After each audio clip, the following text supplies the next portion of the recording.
Good morning, class. So today we'll be talking about the role of B lymphocytes. In the previous chapter, we were doing in the previous classes actually, before the test started, we were doing the immune system. We have discussed the different diseases and also how they are caused. What is the contagious diseases, or which is a disease that can be spread by contamination. Then we talked about the incubation period of those diseases. We talked about the malarial cycle, how it is completed in two different hosts. And then we also talked about the immune system. We started the immune system with different barriers. First one was the physical barrier, जो कि skin mostly provide कर रही थी. Then we talked about the process of phagocytosis, that how if any foreign particles it gets entered in our body, it is captured by the WBCs, by mostly which WBCs, the neutrophils and the monocytes. These both WBCs come into action whenever they find that there is some antigen or a foreign particle that has entered inside our body. They engulf that by making a wall around that particle, and then they mix up with the lysosome, forming a complex that is called as phagolysosome complex, and that complex contains some hydrolytic enzymes, and these enzymes are capable of breaking very hard particles, and then these antigens are being destroyed and removed from our body. This is how the phagocytosis was working. Then we talked about different lymphocytes. There were two types of lymphocytes, the B lymphocytes and the T lymphocytes. B lymphocytes were matured and formed inside the thymus, or B lymphocytes were produced from thymus but they were not matured there. So now we are talking about the role of B lymphocytes. What is the importance of these B lymphocytes? जो B lymphocytes होती हैं वो bone marrow में differentiate होती हैं in bursa, which is equivalent to the B lymphocyte. I told you what is a bursa. In the case of a bird, we saw a place that was called as bursa of fabricus, और वो उसी जगह पे ये found होती हैं, locate होती हैं. That's why the name B lymphocytes is given. From the bursa, the B is taken. जब एंटीजन कोई एंटर करता है into the body, then a number of B lymphocytes stimulate करती हैं, and how they stimulate whenever antigen enter, they determine the antigen, they start to produce antibody against them. So this is their stimulation. Once the antigen specific antibody producing B lymphocyte gets activated, antigen specific are those which are acting against a particular antigen. कुछ ऐसी antibodies होती हैं जो सब antigens के against similar work करती हैं, but they are some antibodies जो कि एक एंटीजन के अगेंस्ट स्पेसिफिक वर्क करती हैं. अगर कोई और एंटीजन आ जाएगा जिसको वो डिटरमाइन नहीं कर पा रही हैं, रिकग्नाइज नहीं कर पा रही हैं, that they will not act against it. So these are specific antibodies. whenever they find any antigen जिसको ये रिकग्नाइज कर पाती हैं, बी लिम्फोसाइट क्या करती हैं, दे start to multiply rapidly and बहुत सारी अपनी कॉलोनीज फॉर्म कर लेती हैं. Then these cloned B lymphocytes क्या करती हैं, they again differentiate into the plasma cells, and these cells produces specific antibody against antigen in larger quantity. अब जैसे ये clone antibody clone B lymphocytes बन गए, इन्होंने फिर डिवीजन स्टार्ट किया और डिफ्रेंशिएट होके इन्होंने क्या किया, they produce many specific antibodies against that particular antigen. ये बहुत सारी एंटीबॉडीज़ इसलिए बनती हैं so that there is no chance left कि ये एंटीजन बिना डिस्ट्रक्शन के बॉडी में कोई भी हार्मफुल इफेक्ट कॉज कर पाए. जो क्लोन बी लिम्फोसाइट हैं दैट आर जो अनडिफ्रेंशिएटेड रहती हैं, डिफ्रेंशिएट नहीं होती हैं, they are recognize as the memory cell. तो मेमोरी सेल का क्या काम होता है, ये रिकग्नाइज करती हैं जब भी ये एंटीजन हमारी बॉडी में दोबारा काम करेगा तो मेमोरी सेल्स एक्टिवेट हो जाएंगी, and they will help in the recognition कि ये एक बार एंटीजन हमारी बॉडी में पहले भी एंटर कर चुका होता है, तो इसके अगेंस्ट जो एक्शन होता है वो बहुत फास्ट होता है. So whenever the same antigen enters again in the future, memory cells response rapidly to destroy them. Mostly in the cases of chickenpox, you must have seen कि कभी भी chickenpox very rarely life में 2 बार होती है. Every time chicken pox happen once, it takes a week to recover from that, but it never happens in the lifetime of that individual. This is because the memory cells are formed against that particular antigen that is causing the chicken pox. So this is the function of a memory cell. This is the action. सबसे पहले representative of the B रिसेप्टॉयर, ये जो होते हैं ये receptors हैं जो कि हेल्प करते हैं एंटीजन बाइंडिंग में. अब एंटीजन बाइंड किया, then they recognize that antigen. अब इन्होंने स्टार्ट किया माइटोसिस, डिवीजन स्टार्ट किया. B lymphocyte again divided and formed two types of cells, the plasma and the memory cells. Memory cell recognition का काम करती हैं और plasma cells start to act against the antigen at that very moment. ये वहाँ पे dormant नहीं रहती हैं. Memory cells की तरह ये foreign action लेती हैं against the antigen and start to produce many antibody molecules. So this is the complete functioning. Then the cell mediated immunity, the CMI. It is a immunity that is mediated by the T lymphocytes, जो कि T lymphocytes mediate करते हैं जिस immunity को, that is the cell mediated immunity, and most of the cells are involved in this type of immunity. So role of full lymphocytes, the T lymphocytes are produced at the bone marrow and they differentiate into thymus to form T lymphocyte. Now it does not produce any antibody, ये कोई भी antibody produce नहीं करती है. as जो हमारा B lymphocytes है, they were producing many antibodies, but जो T lymphocytes है वो ये नहीं करते हैं. they directly takes action on the antigen. B lymphocyte directly action नहीं ले रहे थे, वो antibody produce करके action ले रहे थे, but this action is direct. तो whenever the antigen enters in the body, जो antigen specific T lymphocytes हैं, they stimulate हो जाती हैं और active हो जाती हैं. फिर जो एक्टिवेटेड टी लिम्फोसाइट होती हैं ये मल्टीप्लाई करना स्टार्ट करती हैं रैपिडली और ये अपनी कॉलोनीज फॉर्म कर लेती हैं. Now according to the function of T lymphocyte, these are identified as the following types. सबसे पहली जो होती हैं वो किलर टी सेल्स होती हैं.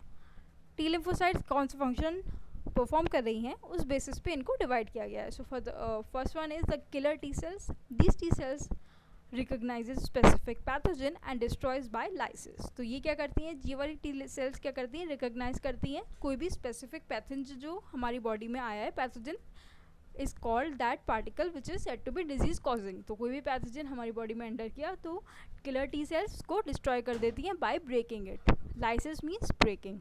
देन हेल्पर टी सेल्स, इनका क्या फंक्शन होता है, these T cells help in stimulating antigen specific B cells to produce antibody. तो हेल्पर ये हेल्प करती हैं, ये डायरेक्ट एक्शन नहीं ले रही हैं बट ये हेल्प कर रही हैं एंटीजन स्पेसिफिक बी सेल्स को सो दैट वो स्टिमुलेट हो जाए and they start to take action against the antigen that have entered. तो helper T cells are working in helping. Now what are suppressor T cells? These T cells suppresses the immune response of both B and T when infection is controlled. अब infection control हो गया, ये कौन बताता है, suppressor T cell. जब भी suppressor T cells are found to be higher in the blood, इनका जब लेवल हाई हमारी ब्लड में होता है तब हमें ये पता चल जाता है कि जो भी हमारी बॉडी में प्रॉब्लम कॉज हुई थी वो क्योर हो चुकी है और अब जो हमारा टी और बी लिम्फोसाइट्स का रोल है वो बॉडी में नहीं रिक्वायर्ड है. So suppressor means to minimise some effect, to make some effect और टू लेसन सम इफेक्ट. किसी भी इफेक्ट को कम कर देना, it is called as suppressing. So that's why these suppressor T cells will be found at the time when the problem has been solved by the killer T cells and the helper T cells. Then memory T cells, the T cells जो होती हैं ये these are programmed to recognize and respond to the specific antigen जो कि बाद में future में हमारी बॉडी में एंटर करेगा. एक बार अगर कर चुका है तो इसके अगेंस्ट मेमोरी टी सेल्स बन जाती हैं एंड अगर ये लाइफ टाइम में कभी भी दोबारा एंटर करता है तो मेमोरी टी सेल्स उस पर फॉरन एक्शन लेती हैं. सो this is the end of your chapter that was human health and diseases. Now we will be starting with the last chapter of this unit, that is microbes in the human welfare. There are many microbes which are working in the welfare of human being. There are many products and this use of microbes is very ancient. बहुत starting से ये use जो है microbes का वो use that is very useful और but it is not in that time it was not recognize कि ये माइक्रोब्स कर रहे हैं. ancient people had different theories about it, but later on it was discovered कि many important जो homemade चीज़ें थी that were made by the action of this microbes only. Like for example, pickle is a fermented product that we are getting by the action of microbes. Curd we are getting by the action of microbes, the lactobacillus, and cheese and all ये सब. These are all the things that we are getting by the action of the microbes only. Now the microbes, these are very diverse. They can be protozoan, a bacteria, a fungi, any microscopic plant viruses, viroids and also prions. तो microbes को हम एक किसी specific bacteria नहीं बोल सकते या protozoa नहीं बोल सकते, ये बहुत डाइवर्सिफाइड है. तो कोई भी ऐसी एंटाइटी जो कि माइक्रोस्कोप से ही विजिबल होती है and that is having mostly one cell और ये बहुत माइन्यूट होती है. So these are called as microbes. And protozoa भी आते हैं इस कैटेगरी में, बैक्टीरियाज आते हैं, फंजाई आता है, माइक्रोस्कोपिक प्लांट वायरसेस आते हैं, वायरॉइड्स आते हैं. Viroids are those infection causing agents जिनमें प्रोटीन कवर नहीं होता है, सिर्फ और सिर्फ डीएनए या आरएनए होता है न्यूक्लिक एसिड के जगह पे, but there is no protein cover in them. And जो प्रायॉन्स होते हैं उनमें जो इन्फेक्शन कॉजिंग एजेंट होता है वो प्रोटीन होता है. So this is the difference between the viroid and the prions.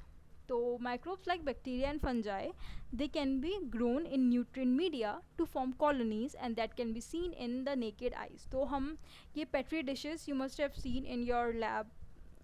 So ये petri dishes का क्या काम होता है? These are mostly used to grow the colonies of bacteria. Small microbes की colonies के लिए काम करते हैं. और ये nutrient media क्या होता है? जो भी उस बैक्टीरिया या उस फंजाई की ग्रोथ के लिए रिक्वायर्ड है उस सबको we provide in that petri dish and then we allow the bacteria to divide. अब if the favorable conditions are present in the nutrient media तो वो bacteria बहुत जल्दी जल्दी divide करेगा and it will form a colony. So this is how we can make colonies of these microbes. There are some microbes that can cause diseases and can be harmful for human beings. So in the human health and diseases जो हमने chapter पढ़ा था, then we saw कि how different microbes can cause different diseases. So microbes are both useful as well as harmful for the human beings. So microbes are present everywhere. They are omnipresent. ये हर जगह होते हैं. In the very very hot climate, very cold climates and deep in the soil, even under the snow, they are found everywhere. So जो thermal vents होते हैं और geysers जो बहुत हाई टेम्परेचर्स के होते हैं, the temperature even above 1000 degree Celsius, वहाँ पर भी कुछ आर्की बैक्टीरिया फाउंड होते हैं. So they are called as thermoacidophiles, जो कि उस जगह पे प्रेजेंट होते हैं जहाँ की टेम्परेचर बहुत हाई होता है. और सॉइल के अंदर भी कुछ बैक्टीरियाज होते हैं. Some bacterias are very good for the production of crops, that's why they are found under the soil. कुछ अंडर द स्नो प्रेजेंट होते हैं. कुछ फंजाई होती हैं that are colourful and they provide different colour to the snow because they are present on that snow. Protozoa, bacteria, viruses, ये सब present होते हैं everywhere. Even the spores of fungi can be found in the stratosphere layer. So this is how large is the range of these different microbes. जो इनका useful है, the use of these is they can be used to make antibiotics and harmful है, they can cause serious diseases. Now microbes in the household products. कैसे household products में microbes use होते हैं and in the Asian times इसका कोई idea भी नहीं था लोगों को कि हम जो लोग जो कर रहे हैं that is a kind of experiment. They did not have the scientific knowledge, that's why they were not able to recognize it. But now as the science have gradually advanced, now we know कि how microbes are working for the welfare of us. तो एक common example है curd from milk. So curd microorganism है जो use होता है for making the curd, it is lactobacillus. और कुछ और बैक्टीरियाज भी हैं that are called as lactic acid bacteria. They grow in the milk and milk में ग्रो करके क्या बनाते हैं, they convert the milk to the curd. Then during growth the lactic acid bacteria they produces acids.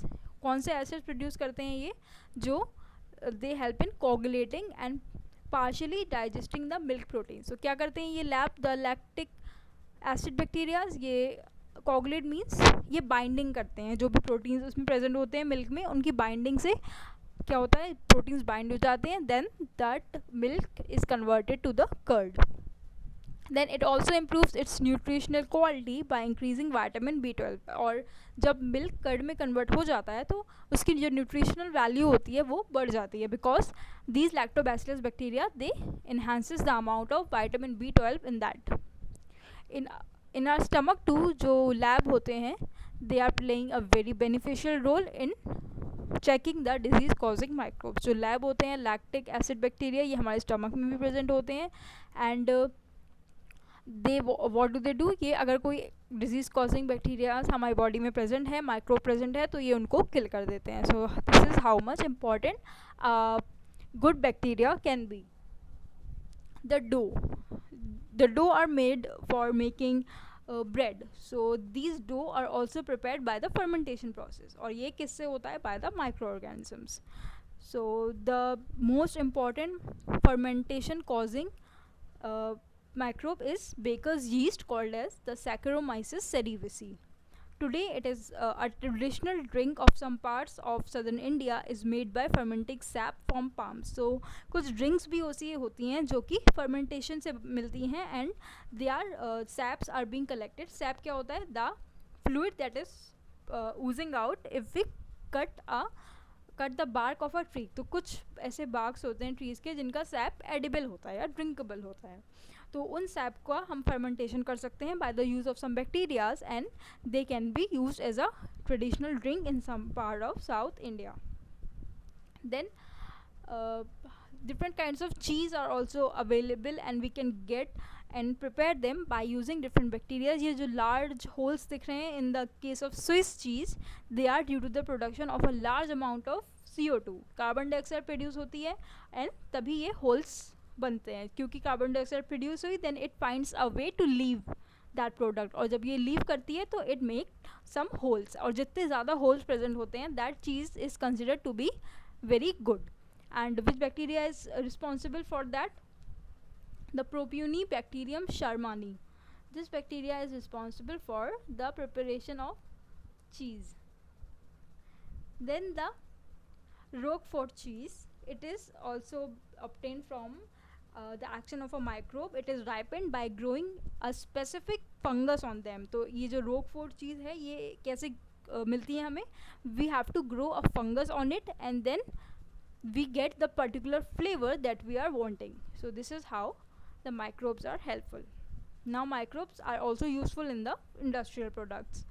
Production on an industrial scale requires growing microbes in a very large vessels called fermenters. तो अगर हमें कोई industrial product बनाना है तो we are making that product in a very large quantity. That's why we need the microorganisms in a very large vessel that we call as fermenters. तो सबसे पहले हम किस बारे में बात करेंगे? The fermented beverages. कैसे different fermented beverages हमें yeast के action से मिलते हैं.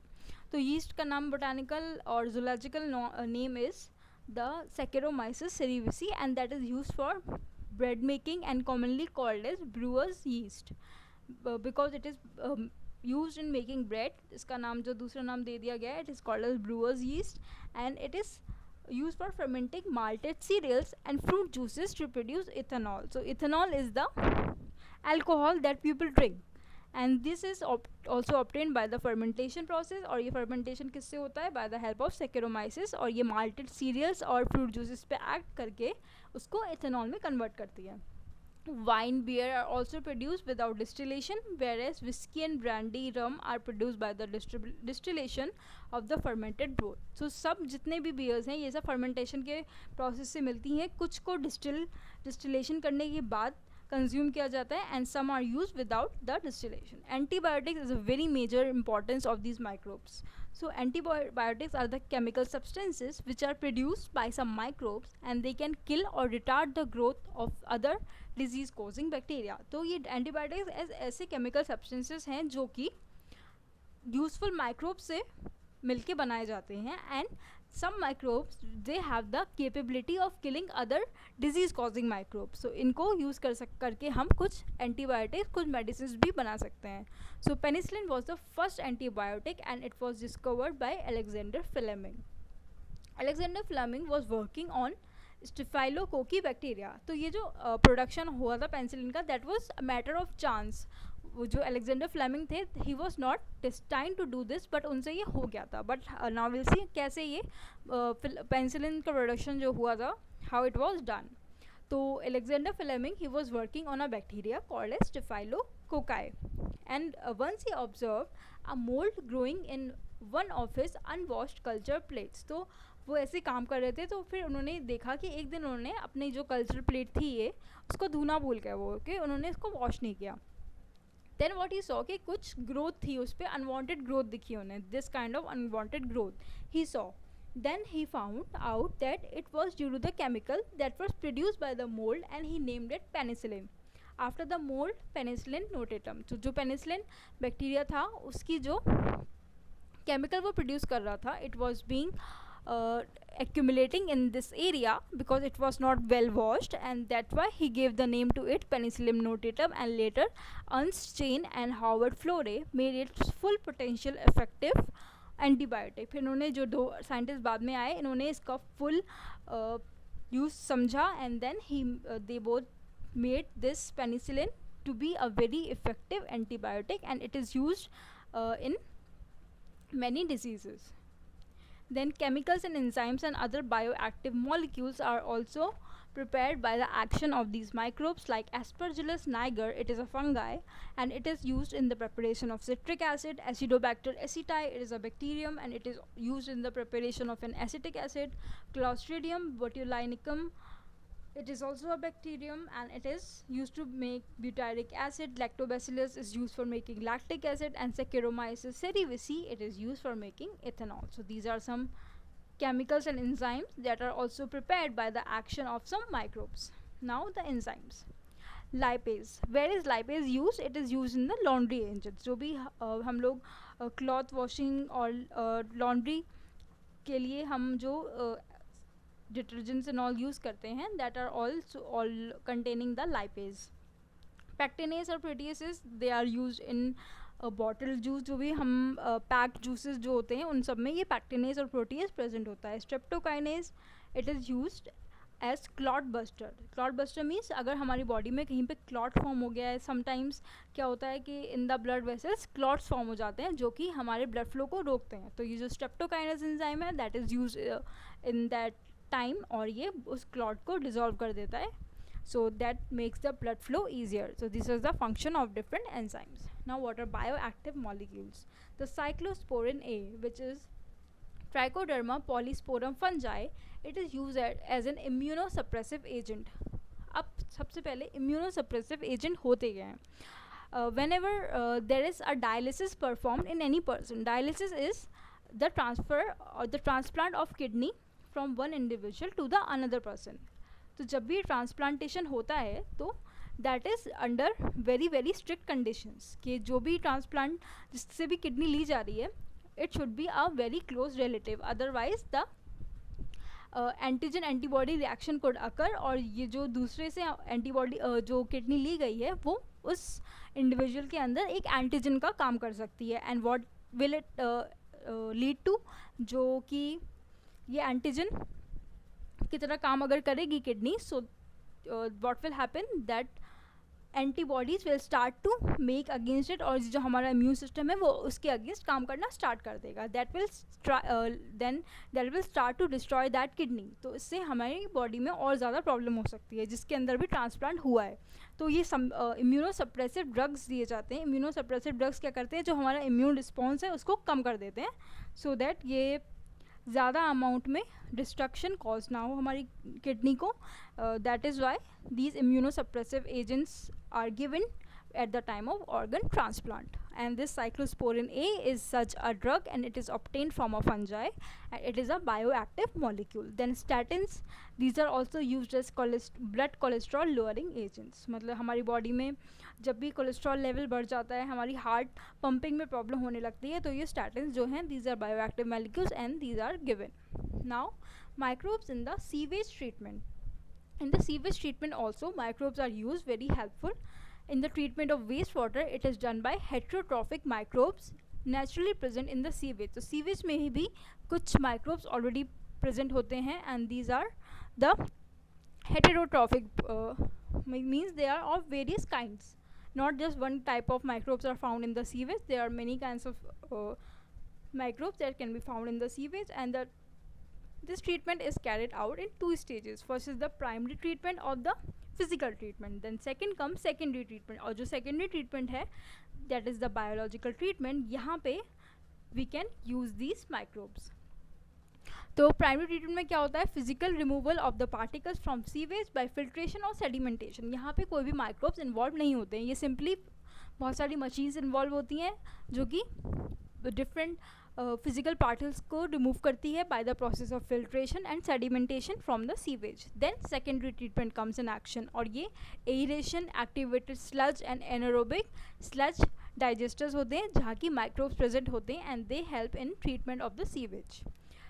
The primary treatment involves removal of particles from the sewage through filtration and sedimentation. Then what is sequential filtration? To remove floating debris. जो भी ऐसा debris ऐसे particles present हैं जो कि सीवेज में float कर रहे हैं, तो उसके लिए sequential filtration use करते हैं so that we can trap every debris one by one sequence way में. Then sedimentation, it is to remove the grit. Grit means जो भी थोड़े बहुत हार्ड पार्टिकल प्रेजेंट होते हैं like soil and the small pebbles. For that removal we use the sedimentation process. Then all solids that settle from the primary sludge and the supernatant form the effluent. अब जो भी solid particle settle हो जाते हैं primary sludge से नीचे जाके, because they are of higher weight, इनका मास ज़्यादा होता है, ये नीचे सेटल हो जाते हैं, तो ऊपर जो लेफ्ट होता है supernatant, that we called as the effluent. And effluent from the primary settling tank is transfer to the secondary treatment. अब जो इफ्लुएंट बचा है उसको हमें ट्रीट करना है by the process of secondary treatment और द बायोलॉजिकल ट्रीटमेंट, और यहाँ पे हम माइक्रोब्स का यूज़ करेंगे. सो this is a diagram of primary and secondary treatment. ये स्क्रीन्स हैं कि जो भी हार्ड पार्टिकल्स हैं वो यहाँ पे लेफ्ट हो जाए, ओनली इन्फ्लुएंस जो है वो ट्रांसफ़र हो जाए. फिर यहाँ पे ग्रिड चैम्बर है, यहाँ पे जो भी सॉइल और स्मॉल पेबल्स होते हैं वो यहाँ से निकल जाते हैं. Now only the effluent is left. अब ये सेकेंडरी ट्रीटमेंट के लिए जाता है. ये एरेशन टैंक है ऑक्सीजन प्रोवाइड करने के लिए, because in the presence of oxygen some microbes they do the work of breaking the complex molecules that are present in the sewage. Then इनका फर्दर फिल्ट्रेशन होता है, सेकेंडरी इन्फ्लुएंट्स डाले जाते हैं, डिसइंफेक्टेंट डाले जाते हैं to cleanse the water of the sewage, and then this particular steps are completed by combining both primary and secondary treatment. So now let's talk about the secondary treatment in a little detail. जो primary effluent हैं that are passed into large aeration tanks, तो ये this allows the vigorous growth of aerobic microbes into flocs. तो अब ये aeration treatment में क्या होता है, ये जो बहुत सारे माइक्रोब्स होते हैं जो कि एरोबिक इन्वायरमेंट में ही सर्वाइव कर सकते हैं, वो इस जगह पे बहुत सारे अमाउंट में ग्रो हो जाते हैं. अब ये जो ग्रो होते हैं तो ये माइक्रोब्स होते हैं, ये कंज्यूम करते हैं major part of organic matter. जो भी फ्लूइड में इफ्लुएंट जो है उसमें ऑर्गेनिक मैटर प्रेजेंट होता है, तो माइक्रोब्स अपनी ग्रोथ के लिए उसको यूज़ कर लेते हैं. इससे क्या होता है, जो हमारा बायोकेमिकल ऑक्सीजन डिमांड होता है इफ्लुएंट की, वो बहुत कम हो जाती है. एंड जो BOD है, it is a measure of the organic matter present in the water. तो अब ऑर्गेनिक मैटर फ्लूइड में कम हो चुका है. जितना ज़्यादा BOD होगा वेस्ट वाटर का, उतना ही ज़्यादा इसका पॉल्यूटिंग पोटेंशियल होगा. जब माइक्रोब ग्रो करेंगे उस बायोकेमिकल को या ऑर्गेनिक मैटर को यूज़ करेंगे तो वो BOD कम कर देंगे. नाउ दैट जो उसकी प्रॉपर्टी होगी, पॉल्यूटिंग पोटेंशियल जो उसका होगा वो भी कम हो जाएगा. एक बार BOD वाटर का रिड्यूस हो गया सिग्निफिकेंटली, तो इफ्लुएंट है जो वो पास हो जाता है सेटलिंग टैंक में, जहाँ पर जो बैक्टीरियल फ्लॉक्स होते हैं दे सेडिमेंट होते हैं, वो they are allowed to settle down. क्योंकि जो बैक्टीरियाज थे वो पहले ओवरफ्लोट कर रहे थे, उन्होंने अपना ऑर्गेनिक मैटर कंज्यूम कर लिया, अपनी ग्रोथ बढ़ा ली, अब वो नीचे जाके सेटल हो जाते हैं. And this sediment is called as the activated sludge, because यहाँ पे bacterias are present. Now a small part of this sludge is pumped back into the aeration tank to serve as the inoculum. अब कुछ इस part जो यहाँ sludge बना है, जहाँ पे एक्टिवेटेड स्लज प्रिपेयर हुआ है विच कंटेन्स द बैक्टीरियाज, ये फिर से एरेशन टैंक में दोबारा पास ऑन होता है. और जो major part of the sludge होता है, it is pumped into large tanks that are the anaerobic sludge digesters. अब जो एरोबिक कंडीशन थी वो एनारोबिक कंडीशन में ट्रांसफ़र कर दी जाती है. अब यहाँ पे क्या होता है, during this digestion bacteria produces a mixture of gases. अब यहाँ पे इनको ऑक्सीजन नहीं मिल रही है, तो अब बैक्टीरिया प्रोड्यूस करना स्टार्ट करते हैं some gases that contains methane, hydrogen sulphide, carbon dioxide, and these gases मिलकर बायोगैस फॉर्म करती हैं. और जो इफ्लुएंट होता है from the secondary treatment plant is generally release into the natural water bodies like rivers and streams. अब ये इतना प्योर हो चुका है after the production of biogas from it कि जो इफ्लुएंट है वो नेचुरल वाटर बॉडीज़ में it can be transferred. So this is the complete process of sewage treatment by the action of biological microbes, and the rest use of the microbes we'll be talking in the next class.